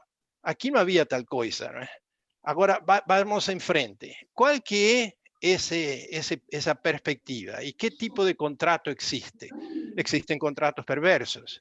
Posiblemente va a ser presentado un otro filme y una otra discusión que trata de una situación perversa, una situación bastante grave, que llama O Clan, ¿no? No sé si el doctor Alfredo va a anunciar eso posteriormente. Mas, en definitiva, você puede tener una sucesión que busca continuar algo delictuoso, por ejemplo, asociación mafiosa. Y nós sabemos que tem tido muito resultado, y muito suceso, porque eles consiguen establecer sus leyes y sus sistemas que les permiten, a partir de ese pacto, porque no es más un contrato, un pacto, más un pacto demoníaco, continuar o seu proceso. Existe un otro factor mucho más delicado en este momento y más difícil de tratar, y posiblemente tenga algo a ver con lo que falou o señor Alex, que cuando hay una sucesión y a varios filhos, ¿cómo se hace para determinar quién que es el que va a continuar esa idea sin provocar una, ¿cómo te podría decir? Un desasosiego, un desacuerdo muy grande nosotros? Bueno, todos sabemos que la relación fraterna necesariamente envolve inveja. No puede ser excluida nunca a inveja como uno de los factores presentes en cualquier relación fraterna. Hay varios autores que trabajan ese asunto, ¿no? Caes es uno de ellos. O doctor, ¿cómo se llama? No lembro en este momento, más Canciper, un autor argentino. Varios autores de eso tratan la cuestión fraterna. Y la cuestión fraterna envolve algo que ustedes enfatizaron en todo tiempo, que es la cuestión de la verdad. Mas a cuestión importante es que decir la verdad no es suficiente. ¿De qué verdad estamos hablando? Porque yo tengo una verdad, você tem outra, outros têm outras. Eu tenho a verdade do que enxergo, a verdade de minha percepção da realidade, mas também tenho a verdade do que sinto. E tenho a verdade do que eu acho que você está sentindo. Veja, há três verdades que neste momento se podem encontrar e as três têm o mesmo direito de prevalecer. Então, essa questão da verdade é uma questão delicada. Y tiene una connotación, si ustedes quieren, en el propio evangelio, ¿no? A verdad vos libertará. Sí, mas encontrar esa verdad que nos libertará en la empresa familiar es muy difícil, ¿no? Entonces es necesario un trabajo bastante intenso. Yo les diría que tengo un ejemplo maravilloso, que es el ejemplo de la empresa que hoy es un modelo en Brasil, que es la empresa de la señora Luisa, a Magazine Luiza, ¿no? Llegó un momento, ella comenzó como vendedora y es muy inteligente, consiguió hacer una empresa que actualmente tiene acciones en la bolsa y una de las más destacadas. Mas hubo un momento en que ella tenía que se preocupar con la sucesión. Y ella tenía un filho y un sobrino, los dos extremadamente competentes. Y él anunció en un grupo de Family Business Network, en un grupo que trabaja en empresas familiares también, él anunció que ella podría tranquilamente determinar quién quería ser el sucesor de ella, porque ella tenía la mayoría de las acciones. Mas él optó, con su sabiduría, optó por no hacer eso. Ella contrató consultores, se contrató dos coaches y fez un trabajo de coaching durante un año con los hijos y con los sobrinos, para que concluido ese año, sean ellos que dijeran quién que ellos hallaban que él estaba más preparado para asumir la sucesión. Pasado año, los dos llegaron y falaron, nós estamos convencidos que quien tiene que seguir siendo o sucesor es su filho. Y el sobrino continúa en la empresa porque fue él también que escogió el sucesor. Entonces, esas sabidurías son poco comunes en las organizaciones, especialmente porque ella fue capaz, con su inteligencia, de renunciar al poder y omnipotencia que ella podría tener como dona y de escolher o filho. Si ustedes ven, hasta una cuestión edípica que ella consiguió sobrepasar, ¿no? Entonces, yo creo que me parece que ya falé bastante, más tiempo de lo que usted me concedió, Alex. Espero haber traído algún motivo para refletir. No tenemos, como ya dice al principio y como todos sabemos, ni una solución mágica para esto, porque como faló muy bien el doctor Alfredo, no hay mágicas.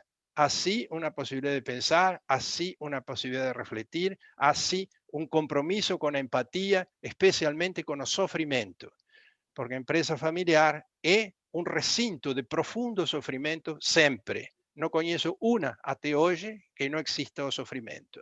Por uma razão ou por outra. Algunas, mesmo com sucesso, são portadoras de sofrimento. Por várias razões. Porque a empresa familiar representa também a realidade da morte. Quando você vai a chegar a um determinado momento que vai a sair da empresa, também está reconhecendo de que sua morte está chegando e que outros vão ter que continuar. Então, frente a todo isso, nós temos que ver que existe o sofrimento. Só que, como vocês sabem, eu trabalhei, pelo que falou o Dr. Colucci, em qualidade. Muitos anos. Estudei até no Japão qualidade. E fiz um mestrado em qualidade na Unicamp. Eu estudei qualidade desde a perspectiva dos engenheiros, como eu sou. Então, tem uma perspectiva de você ter qualidade no produto, qualidade no serviço, qualidade na organização, na entrega, no faturamento, no restaurante, nos recursos humanos. Todo isso, a qualidade entra bem. Mas nunca ouvi falar em qualidade do sofrimento. E eu cheguei à conclusão que a qualidade do sofrimento é extremamente importante. ¿Por qué razón? Porque nós escolhemos pelo que sofremos. E há sofrimentos que não trazem nenhum progresso, criam resistência. Há outros que são imprescindíveis. Por exemplo, o sofrimento que nos impõe a necessidade de abandonar o conhecido para partir para algo novo, ou seja, a inovação. Significa cair na capacidade negativa, cair no desconhecido. Mas se nós abolimos esse sofrimento, nós não avançamos. Ficamos presos. Então, de este não nos podemos evadir. Este é um sofrimento que traz crescimento. Os outros são sofrimentos que trazem resistências e trazem, digamos, destruição. Bom, então espero ter contribuído um pouco com essa sua magnífica visão, Lia, e ter complementado com uma visão mais, digamos, baseada na nossa experiência, que tem também o Dr. Colucci, e com quem temos, como já disse, feito alguns trabalhos desse tipo, e os dois sabemos muito bem que sofrimento isso envolve, não? Então, espero ter aberto um pouco uma perspectiva para pensar de que sempre há sentidos, há muitos sentidos, não apenas um. Há sentidos e há mais sentidos. Então, obrigado por enquanto é isso. Dr. Colucci? Eu queria colocar em poucas palavras, talvez, alguma coisa que seria importante complementar o Hector. O que nós temos visto em empresas é muito a sensação de que é preciso ajudar aquela família a fazer vários lutos. E os lutos, eles permeiam o tempo todo. Nesse filme também, não foi feito os lutos que precisavam ser feitos, né? Eles são postergados. E para ter posteridade numa estrutura, só existe um caminho: a vivência e a estrutura do luto e a elaboração de lutos que pudesse, então, acompanhar esse processo de desenvolvimento da família e, a partir daí, então, uma posteridade. Então, realmente, eu acho que fiquei muito contente hoje com sua participação, Hector, da Lia, de todos que participaram, porque enriqueceu muito a nossa proposta, foi maravilhoso, foi uma tarde muito rica, eu acho que nos trouxe, assim, a vontade de continuarmos, né? Nós temos, então, essa perspectiva de termos assim uma continuidade e quem quiser depois poder, talvez a Valéria pudesse trazer algumas ideias a respeito de como é que nós estamos pensando nessa continuidade, né?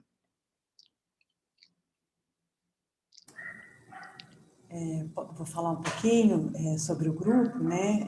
Esse foi um primeiro momento, o primeiro filme que a gente tinha selecionado. Nós vamos ter, então, um próximo filme, que é o Hector que vai comentar, no dia 15 de maio. Então, ele vai falar sobre o filme O Clã. Então, todos que estão presentes aqui também estão convidados a participar, né? O Empreendendo a Família está criando uma página na internet mas ela ainda não foi finalizada, né? Então, a ideia é que na próxima semana a gente possa divulgar nessa página os próximos eventos ou algumas atividades que a gente queira iniciar também com o tema de sucessão familiar, né? E nós temos o e-mail, né? O e-mail que é empreendendofamilia@gmail.com. Acho que hoje a gente pôde conversar um pouco e talvez fiquem questões, situações que não deu para compartilhar, e se alguém quiser nos escrever também, pode ficar à vontade, a gente vai ter esse trabalho de cuidar desses e-mails, das leituras disso, e se possível fazer algum retorno também. Então, por enquanto, o caminho de comunicação é através do e-mail. Tá? Acho que é isso. Eu também gostei muito, viu? Gostei muito da palavra da Lia, do Hector, não os conhecia pessoalmente, estou vendo aqui virtualmente, né? Mas foi muito rico o dia de hoje. O filme também, eu só queria falar um pouquinho que, para mim, eu tive que assistir algumas vezes, porque cada vez que eu assisti eu tinha um sentimento, um bom, o outro ruim, o outro pior ainda, depois eu comecei a gostar da forma como eu estava vendo o filme. Então, foram vários momentos, assim, para poder também construir o que pensar, né? E não ter um primeiro olhar muito crítico, né? Que eu acho que incomoda bastante no início ver essa questão do que é ilícito, né? Dos roubos, dessa coisa de não ter uma voz que venha e que endireite as coisas, né? A gente tem os dois lados aqui em casa, a lei, o emocional, então a gente precisou ter vários momentos assim para absorver tudo que o filme tinha de tão rico para nos mostrar, né? Então acho que foi uma experiência muito, muito gratificante. Obrigada. Para acrescentar também uma observação que me chamou muita atenção no filme, é que a família literalmente desandou. A minha impressão foi que ela desandou quando vem o falecimento da avó. E isso é muito comum também nas empresas. Então, a sucessão familiar não é só pensar nos instrumentos jurídicos ou nos instrumentos contábeis, mas cuidar também da liderança. Eu fiquei com essa impressão. A avó falece e aí acontece tudo o que aconteceu. A partir daquele enterro bem estranho que eles fizeram, que aconteceu o desandar da família. E isso é muito normal nas empresas. Por isso que a liderança nas empresas, elas são relevantes também. Nós temos aí mais 10 minutinhos, se alguém quiser comentar, acrescentar, sinta-se à vontade.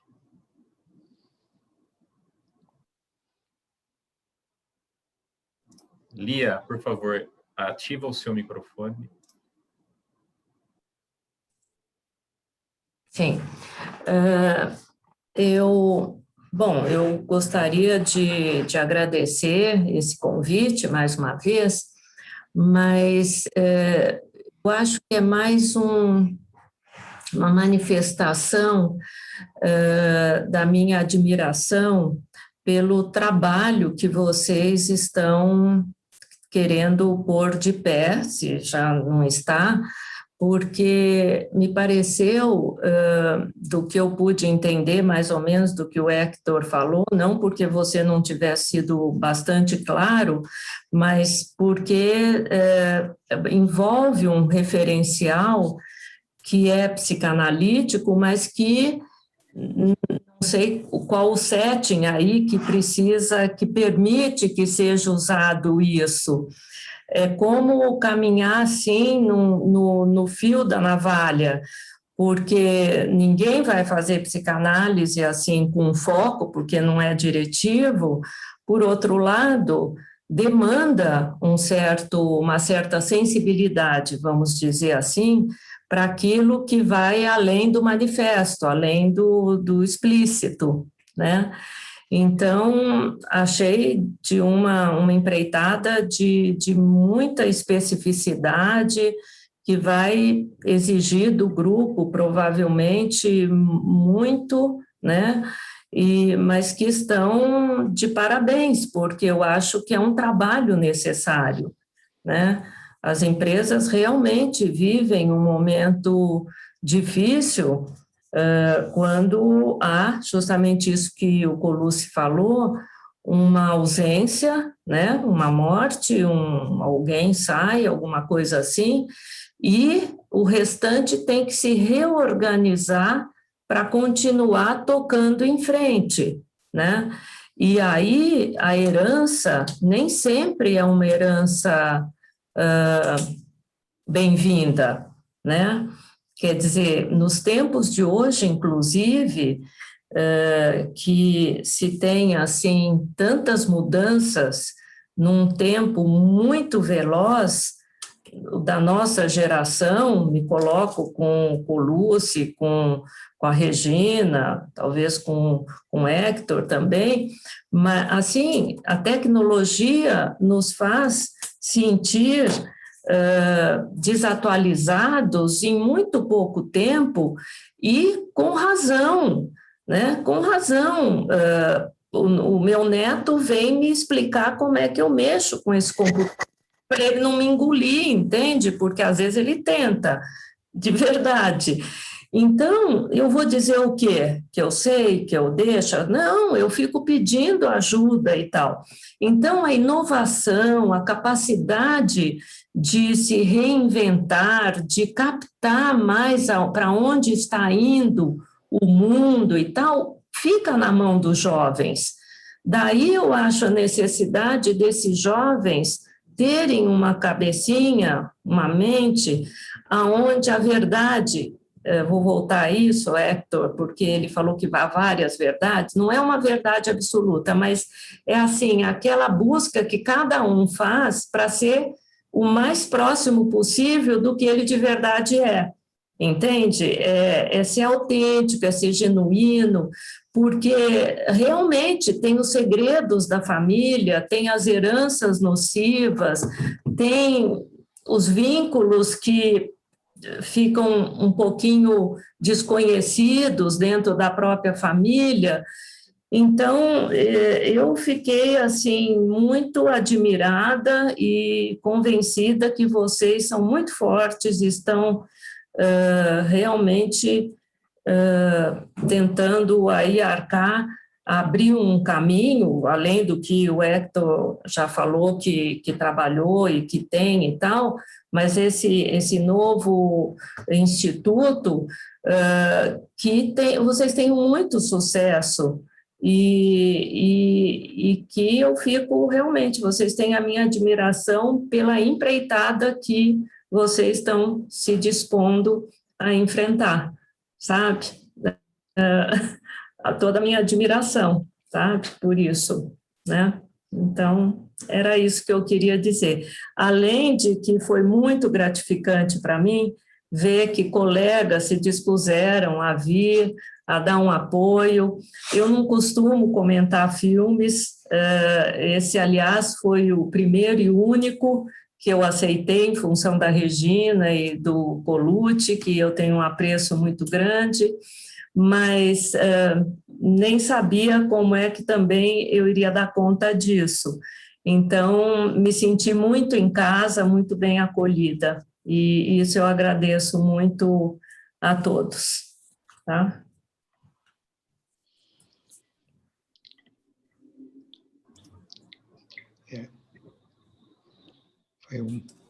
Foi uma tarde muito rica, né? Realmente. Tá bom. Só para complementar... rica de afeto, isso, rica de encontros, rica de tudo. Exatamente, né? Eu acho, muito rica. Então, acho que é importante, não sei se alguém mais queira fechar, Alex. E a Regina quer falar? Regina ou não? Queria até trocar uma ideia com a Valéria em relação a... como nós não sabíamos se todas as tuas alunas, enfim, tinham ideia do que elas estavam entrando, se era apenas a questão do filme ou se era essa questão mais ampla desse evento que a gente está pretendendo começar. Então, a gente não conseguiu entender se elas estavam querendo participar realmente desse grupo de empreendimento de família ou se elas estavam apenas prestigiando a Lia através desse evento de hoje. Então, eu gostaria de deixar claro para as alunas da Lia que, se vocês quisessem continuar a participar desse nosso grupo, que vocês se manifestem, como disse a Valéria, por e-mail. Tá bem? Regina, deixa eu só dizer uma coisa. Essas colegas vieram, me deram o prazer de me ajudarem aqui, mas somos viciados em família, sabe? Somos alucinados por família, de qualquer jeito, de qualquer cor, como for. Eu acho que isso que mobilizou também a todos, sabe? Falou em família, vamos lá para pensar juntos, tá? Eu acho... Interesses específicos, não sei, mas tenho certeza que família é algo que todos gostam muito, tá?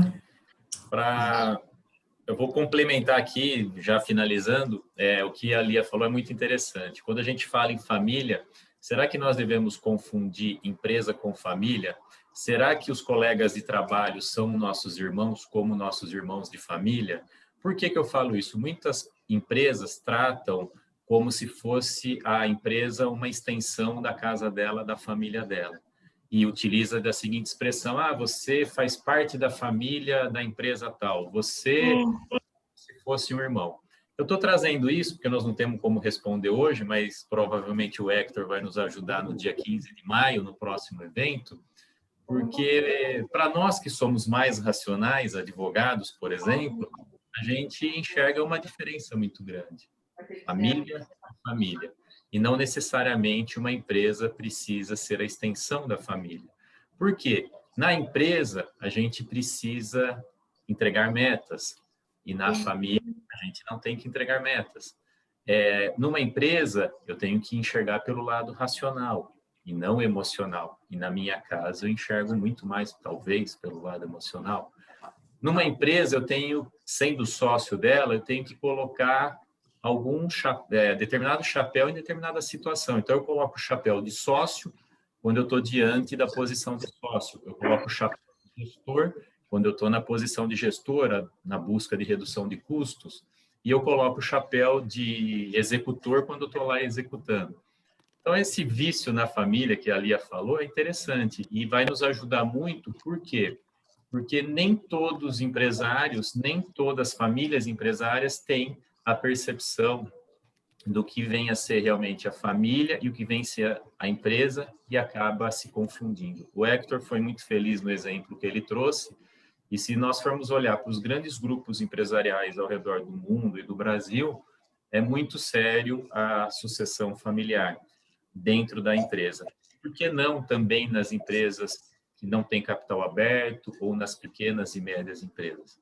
A gente precisa ter muitas vezes a tranquilidade de dividir família e empresa. Essa colocação que eu queria passar para você. Não sei se alguém mais quer falar, e aí, se ninguém mais quer falar, a gente poderia... Vai falar? Eu queria só dizer, talvez, para o grupo, que se tivessem interesse em ver o filme antes da apresentação da próxima rodada, o cual sería extremadamente importante. No es inmediato encontrarlo, se encuentra en YouTube.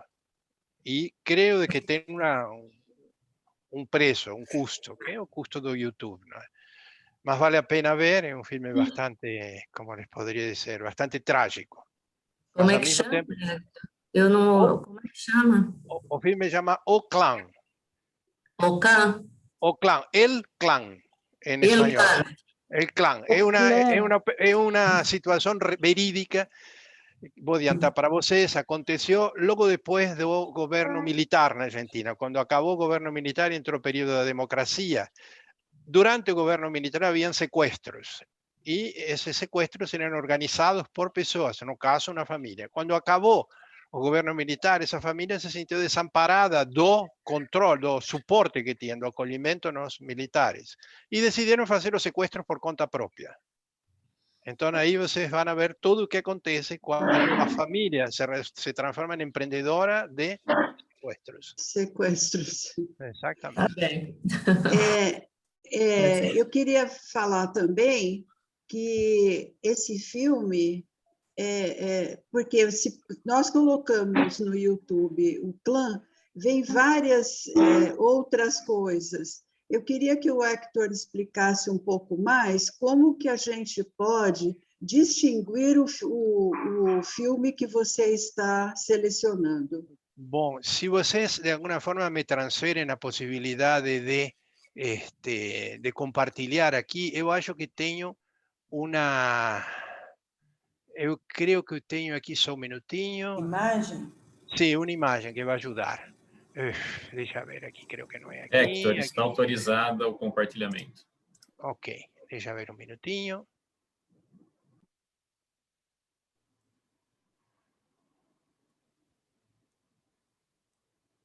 Agora vou compartilhar.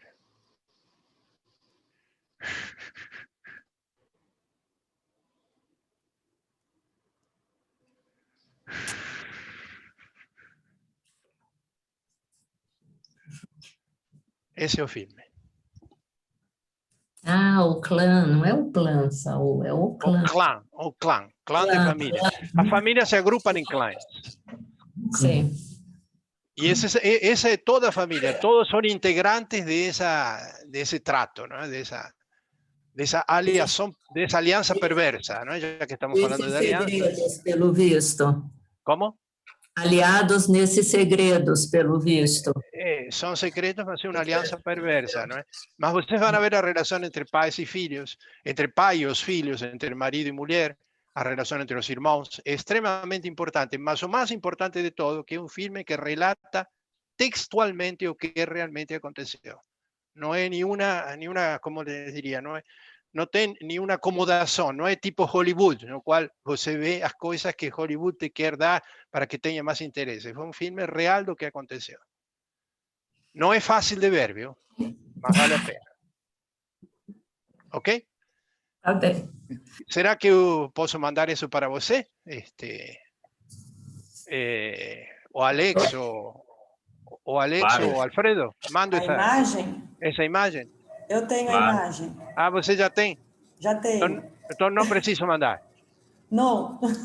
Combinado. Mas pode mandar se quiser também. Não, se você já tem, para quê? Não, tudo bem. Eu tenho. Tá bom. Vejam aqui os actores, o filme desse Pablo Trapero, muito bom o filme, por sinal. Obrigada. Ok? Estou fechando o compartilhamento. Tá bem, obrigada. Bom, acho que a palavra agora está com a Valéria, se ninguém mais quer falar. Acho que é para encerrar mesmo, né? Acho que por hoje estamos finalizando esse momento, que foi tão rico, né? Eu acho que é isso. Que o grupo possa se despedir. Próximo encontro, então, 15 de maio, com o comentário do Hector Lizondo, com a ajuda do Dr. Alfredo Colucci, Regina. Sem dúvida, claro. Sim. E a gente aqui aprendendo. Talvez seria interessante, se Lia se dispor a estar presente, seria muito interessante que ela nos mostre a perspectiva psicanalítica do que ela vai ver no clã, que é, no meu entender, tão forte e tão contundente quanto a perspectiva empresarial, que é a que eu vou tentar mostrar. Sim, eu gostaria muito, porque fiquei aqui tentando acomodar como é que seriam os dois vértices, como é que estariam juntos, ou tem que separar para se poder juntar, discriminar para depois, né, para não haver uma mistura, mas eu queria agradecer muito, porque me proporcionaram uma experiência nova em poder comentar o filme e rever amigos que me deixaram muito feliz. Tá? Tive muito prazer mesmo em participar e gostei de ver as colegas e todo mundo que trabalha com família. Tá? Então, a parte, muitíssimo obrigada. Para compartilhar, e o grupo, por ser esse primeiro momento, está todo mundo iniciando, né? Então, está todo mundo com função que nunca desempenhou aqui. Né? Eu vindo para falar, o Alex também entrando, então, o doutor Colucci e a Regina, né, que tiveram toda essa ideia, né, de iniciar o grupo. Então, estamos todos no mesmo barco, né? Vamos crescer juntos. Então, tá bem. Então, me sinto bem acompanhada. Obrigada também. Por fim, o colega aqui, Rafael Batóquio, ele jogou o link no bate-papo. Se vocês abrirem o bate-papo, vocês vão ver o link do filme. E aí acho que fica mais fácil para quem quiser assistir e participar do próximo encontro. Facílimo, viu, Alex? Só abrir o bate-papo, é isso? Tranquilo. Aonde que tá isso? Ali embaixo, Lia. Embaixo, escrito chat. Lia, chat. O que eu faço? Eu aperto e abro isso aqui? Aperta que você Olha, vai ver. Não vai sumir tudo da minha frente. Esse é o link, mas e eu também? Preparei toda a apresentação, sumiu o papel. Foi ótimo. Mas agora, como é que eu guardo isso? Eu também gostaria de saber. Então, sem querer abusar... Se você clicar no link... link... Se vocês clicarem no link, ele vai abrir a página na internet automaticamente. E aí vocês podem salvar depois o link ou pôr no favorito para quem quiser assistir. Então, mas você, sem querer abusar, vocês não poderiam encaminhar para o e-mail das pessoas que fizeram a sua confirmação? Rafael encaminha. Para todo mundo. Pode deixar, nós vamos aprender. Vou aprender a encaminhar isso aí. Obrigada. Tá bem, olha. Eu agradeço. Eu estou assistindo o filme. Com licença, Lia. Oi. Só deixando mais uma mensagem, né, para vocês. Esteve presente entre nós uma colega que vai falar em junho e sobre família, que é a Vera Lamano, lá de Campinas. Ela estava entre nós, não sei se está ainda, e ela está, então, aqui junto com a gente também, tá? Eu gostaria de dizer que eu gosto demais da Vera, não só porque é prima e irmã, mas porque eu admiro demais a capacidade dela como psicanalista, tá? Aprendo muito com ela, mas é da família Colucci, né? Não é o Colucci, mas é Colucci. Engraçado que eu falei para o Alfredo que a Vera ela era Colucci também. Aí ele falou, não, Colucci quem é a Lia. Eu falei, bom, então... Não, é da família. 4 Coluccis nessa história, né? Eu, o Alfredo, a Lia e a Vera. Tá bom. Ok, então. Olha, muito obrigada, um abraço a todos, então, tá? Ok, então. Gente, a partir de agora nós vamos desligar, então. Um abraço a todos e até dia 15. Obrigada, Valéria, Colucci. Oi, Rosângela. Tchau. Tchau.